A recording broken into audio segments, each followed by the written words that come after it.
मोदी सारी सेजनिंग जो सेप फंगदे बसुम कान सेतते को अदन नत्रा हां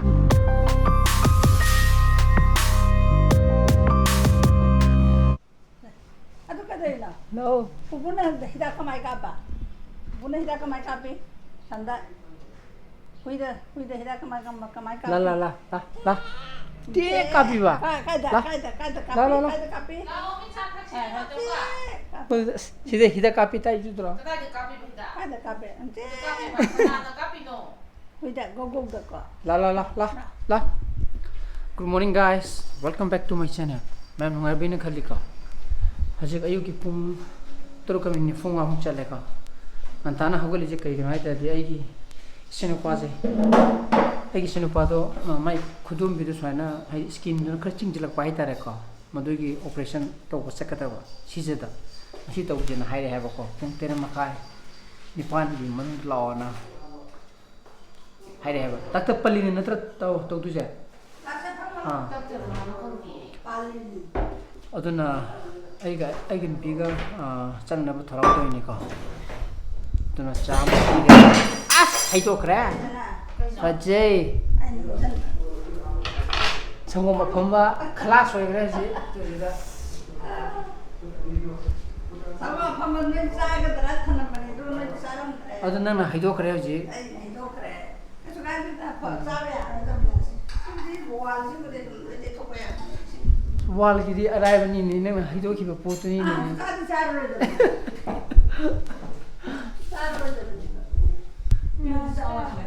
इचन पादी कन तुमोरी को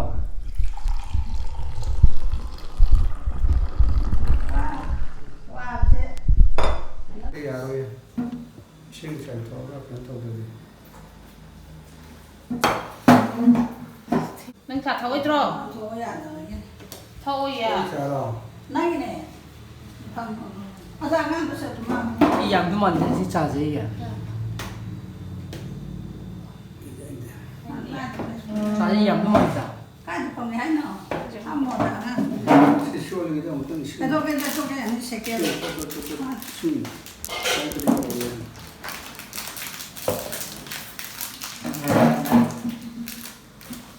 cha thoi ko nang cha di nai cha thoi ki se 자다고 जाता को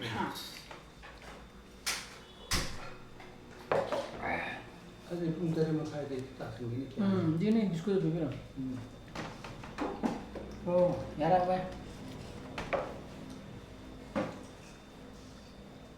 ha we he na pu gon jan nga bo 부부 잘라지 대박 더 게. 못 잘로 이거 저 자고 끊는다고. nang khung ji ama di mana phajabam sibi be du kai cha khage ai tre mang ro bo 니는 사 그리도 티에 내가 실이 와 그 생게 모니터가 un lo ro ba nga lo re 아니 내리 손을 봐. 근데 시대 밤 와도네 이게 작품 짝 봉어가네 풍게 딸이 해가는 시대 이용 와도네 봐 하나 masih de na so na smana 아니 뭐 얘기는 해 봐. महिना ले sanin dra ba 아니 이제 시대 walko 반네네 봐 이나 뭐 그보다 walko 팔로는 walko 비기네 봐 나만의 빵 내티 나만의 반대 레이래 봐 되게 하이네니 거 근데 작품도 차이신 그런 거 보고가는 뿡 얘기 못당 겨울에 있잖아 아두기니 거 그 점이 비기 좀 봐. 또로 탱이니 뽕들이 그 들어. 마 이게 또 우리 또 마사용 보러 쳤더라. sha ko sha ki ne udon phu ma nyang la ku da 담그지라. 이 담그지라. thang ga noi lang he ning ni ma 나는 그걸 그래 가라다 이거를 다. 이건 같은 ai dum de ka ba 또 뭐.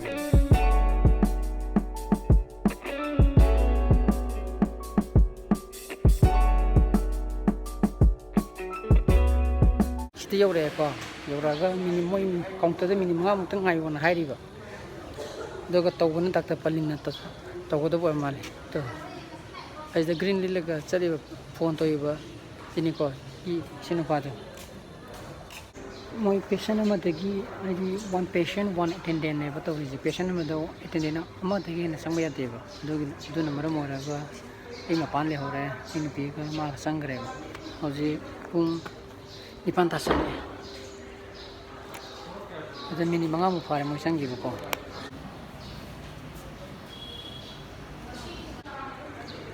loire thole ko adong sai moi sigi ahan ba chang pakan da ko moi sigi main building ji ta na ko kari parking thama ga chang pakan da moi sida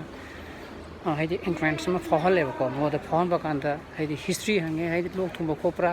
du topra haidi thung de khote ha de moi na sigi camera mang da lep phone ha ba ko en khan bana chum na chum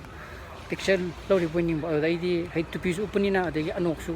upani na anok lok thura haidi hai bane ba haidi sakhang haidi sak to khong no hisab de hai jabane ba aduga moi madu have the moi madu le moi staff hom do poli tingai gan nok le boi wa ni da kanga ba aina hai bana ngasai gi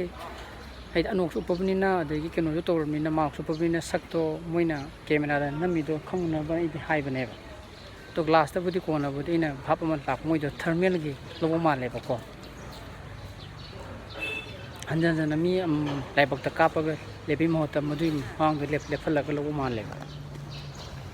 to jik loi re halani ko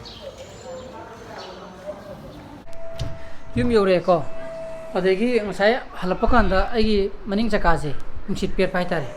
hai cha khib da kya feel to dam ne ba ai ne khalu dam na ra adegi ngasi di sunday go re mchika hang hai dukan hang da bina bo ito thoro ga yenge mchit hai di hang bra na moi ta nung chembam amata hang dre ba adegi oil pump da mchit lib du ju cha ja ra connection touwi ga tokde ga yai ga ya de ga ha pa adu yum haidare si la ba chang yeng ga do koi si malom gi da ama hang le me mo da nungsiru ina hale ko do bren tajara ga na segai ramani o ko to luere ga to sai ba makoto yi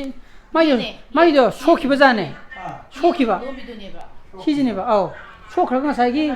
스케링 누나 스케어 누나 오실라 간다 짭띵 기부도. 아이 꼰절루 하다부도. 어두니다. 이거 시장 먹으라 이래. 와우, 너 기생 어디 상해. 서골라 이티가 말리고 너 기지.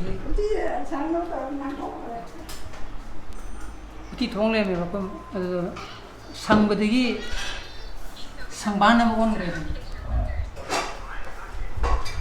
싸고 보구나.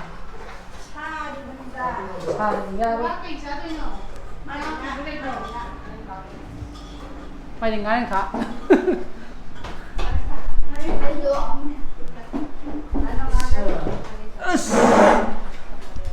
부절을 지금 하. 자, 이따 Wakro पान रही है ना बतो हालांकि बतो पाल ले पूरा बा आधा ले जे पिटू पी ना चुई फरे कुंगी नु my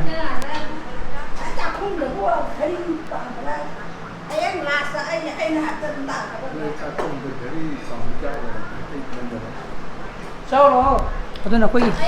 sĩ kinh doanh uti thùng mình nè ngày nay khám mình nè thằng gì mệt mình này đủ umur pun naik sini apa je, kan salah kan hero. Nah kerja hawan, main kaji bu, sari ini ni ya,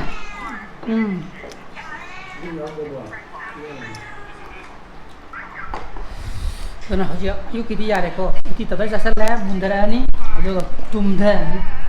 मतलब वो pung mari hele ta ung sai chak to ga ta tai tum ya tum re ko de ji yu tu ai sam he sa ja no bani zama za ha ki din hai bin de ga na mai ki de ba ha no ha ya ha amma to iru ji ya de ne mai lu se ne de ora ke ma ko 오케이 하이 이자는 봐도니 거 사디 이루자지 이 루팅에데 너무 루라오다 하이바고 야다 봐도기니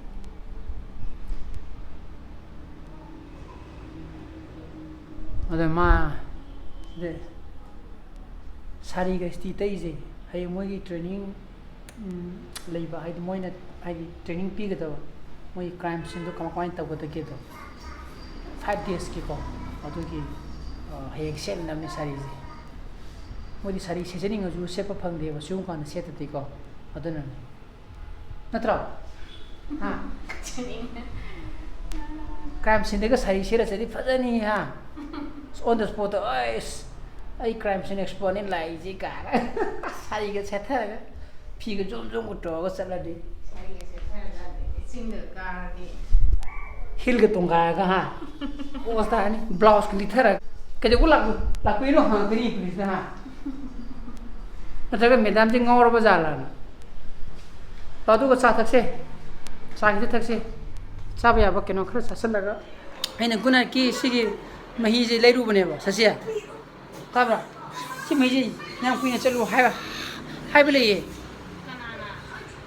chuyin chijin na di du kuin sa kane hai ba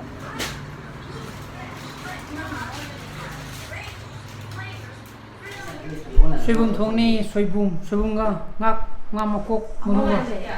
tàu bún lên ha tàu bún lên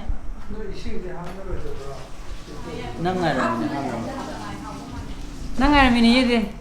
sing ham na ba angang idi kai thong ani le ha nga phong ta nei da ai chan ba gi ju tu yau kara ba nga di aham sing ke ma era madi yam sai sahi tara ma madi yam sabni bo madi matu ba hangama matu ba sabni bo angang means sahi under 2 years hai 미조람데 호주 ai di ngarang dang ju khara hai ba male ba mizoram da kya ra khai khamba handa tara ma thwe ngarang Delhi दा हाय राजस्थान हरियाणा हाय नान लद्दाख दा हाय aduga ji china da sauna ma thwe khale to budo ang khangin facebook tu budo facebook budo adu mizoram da thwe kai song lo ani mo yeng ngarang facebook thag la kone ching ji ne ne ma kha di ne ko ma ko no thwe ai di kari thoino khang da ba hamba ape ko adu video tha le ba kana yena le moi mizoram da ma ko thwe en ma ko khong ching de gi hoi si de thai na khong e to ri de su sa bu de ma mi sken no to bu da ape to bu da to adu khong e ba adu khong ga da ji moi arpek si hoji mizoram da moi 30 thwe na to re ba ikui da tama na no 30 thwe adu ngara am to ji ta su adu moi ji hoji ma khom ma hai ne adu to ri ba jaga je ti patient to ri ba je moi adu adum to 그놈아 좀 더래 kai mo me to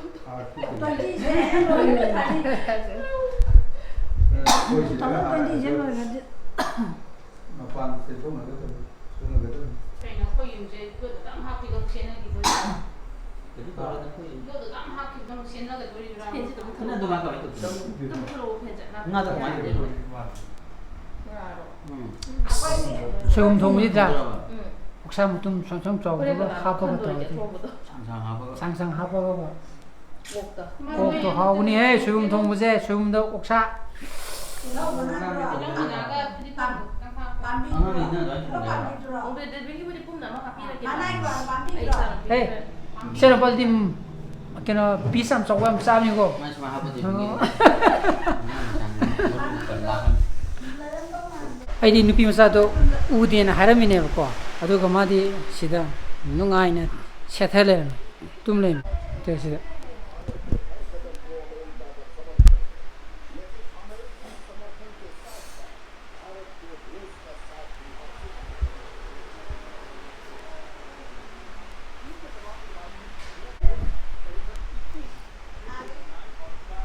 aduga ngasi di koi sunday ni na sana ba satte ba ko yum da dum bai e na sunday di off to thamme ba ai di ka ju patha pha ba adugi ni ta nong ju phajana kan haidare hai nong ju phajana haidare ne ai isana ba je kadi nan da ha phaju bunung da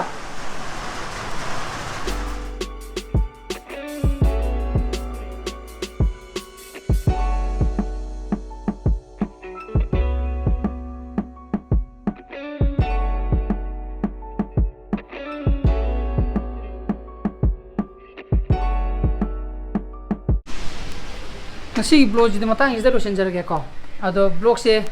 nungayam gadra khang de ko nungai biragadi like to bio share to bio adon dom gi nungsira family and friends da ado ga no views to bio gana subscribe to bio ko hengi blog to muk thena si ngisana faza faza le bio so please it's a podcast chakra so please be safe and be healthy bye bye hengi blog to muk thena